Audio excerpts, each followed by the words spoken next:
Yan pa rin niya. So, maganda po yan, mensahe sa taong bayan na walang sasantuhin dito sa issue ng flood control. At marami siyang sinabi at binanggit. For example, yung pagbaba ng presyo ng kuryente, natatanggalin na po natin yung systems loss.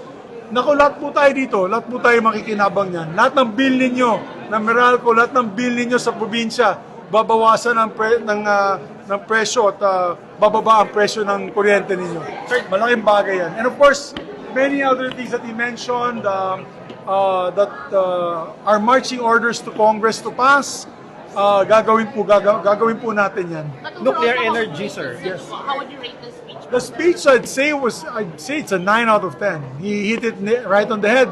Ako'y tumayo nung binanggit niya yung systems loss, binigyan ko siya ng standing ovation. Tumayo din ako nung sinabi niya na ang dignidad ng ating bansa ay hindi dapat may sakripisyo, hindi po tayo rasista, hindi po tayo unggoy.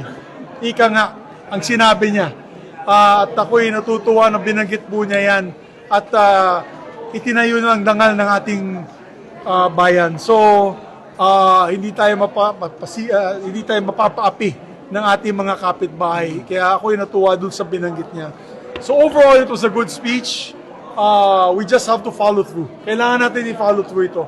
Dahil marami tayong mga kababayan nahirap pa rin sa buhay nila na yun. So hopefully, pag na-follow through po natin ito, next SONA will be a happier SONA for everyone. Diba? Saan yung nuclear energy na banggit niya, no? I-explore na natin. Yes. Anong tingin mo doon? Okay ka ba doon? Okay din ako dyan. Alam mo sa ASEAN, ilan na lang bansa ang hindi nag-explore ng nuclear energy. Vietnam may nuclear energy. Cambodia is building a nuclear power plant. Maiiwan na tayo ng Cambodia. Thailand as well. So, I think it's about time na bigyan natin ng pansin ito. Napakaganda nito dahil ito ay renewable. Kung sa renewable, nuclear power is very renewable. Basta maganda lang ang teknolohiya na gagamitin, yan po ay ligtas. Marami na pong bansa sa buong mundo ang may nuclear energy.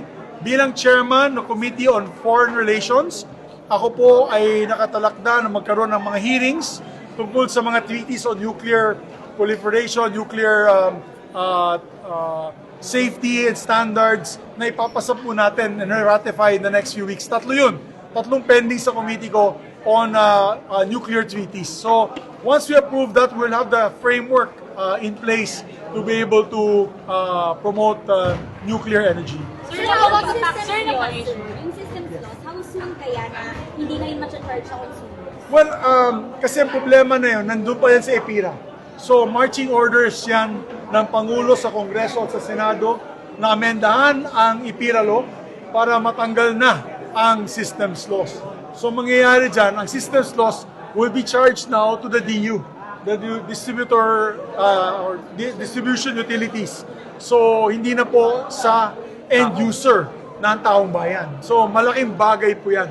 Agad-agad, pag tinignan nyo po ang inyong electric bill, makikita nyo, ang laki ng charge po ng systems loss. Pag tinanggal yan, malaking diskwento po yan sa ating mga kababayan. So, ilang months yun naabutin, sir? No, we'll do it. We'll try to do it before Christmas.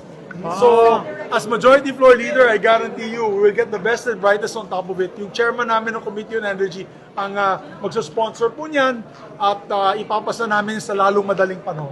Sir, nabanggit ng Pangulo yung case bill up against the former speaker. Do you think this will mend the bond between the majority and minority senators? I believe so. And I think yan ang gustong mapakinggan ng taong bayan. Yung pagbagsak po ng rating ng ating Pangulo ay siguro isa sa mga rason ay akala nila ang Pangulo ay pumoprotekta sa kanya mga kasamahan, mga kalyado, or mga kapamilya. So, nung binanggit po niya yan, alam mo, malaking impact yan sa taong bayan. Maraming gustong mapakinggan yan, lalo na sa Mindanao, na kung saan ako galing. Gusto nila makita na patas ang laban sa korupsyon. Hindi lamang oposisyon, kundi pati kasama sa administrasyon. Basta nagkasala po kayo, wala po tayong magagawa, babagsak at babagsak yung hustisya sa ulo ninyo. Wala po tayong. Thank you. Maganda naman yung communications namin ni Minority Leader. So, that's important. Yung important, hindi kami nag-aaway-aaway. Kaming dalawa. And hopefully, because of that, we can move forward with our LEDAC agenda. Since also Wednesday po, we can expect a smooth session po. Yes, I think Wednesday we can expect smooth session. I think we'll have no problems. Although, may inaayos pa ako mga gusot, meron pa mga nagtatampo sa isa't isa from the minority, majority. Yan ang inaayos ko na yun. Babalik ko yung ice cream diplomacy. Papakainin ko sila masarap na ice cream dyan sa loob ng labas. Anong sentiments nila, sir? Anong hindi pinagkakasin?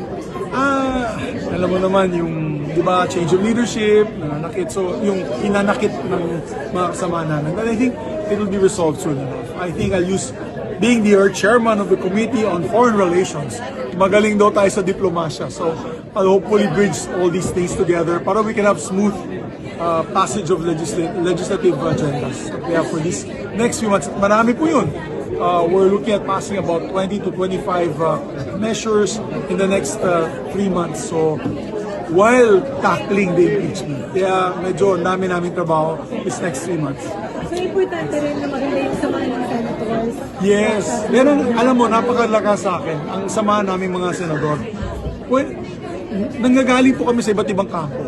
Ako, I consider myself independent. I'm not either Marcos or Duterte, but I can bridge everybody together. So yan ang gusto ko mangyari na sana magsama-sama kami para sa common legislative agenda, para sa ating mga kababayan.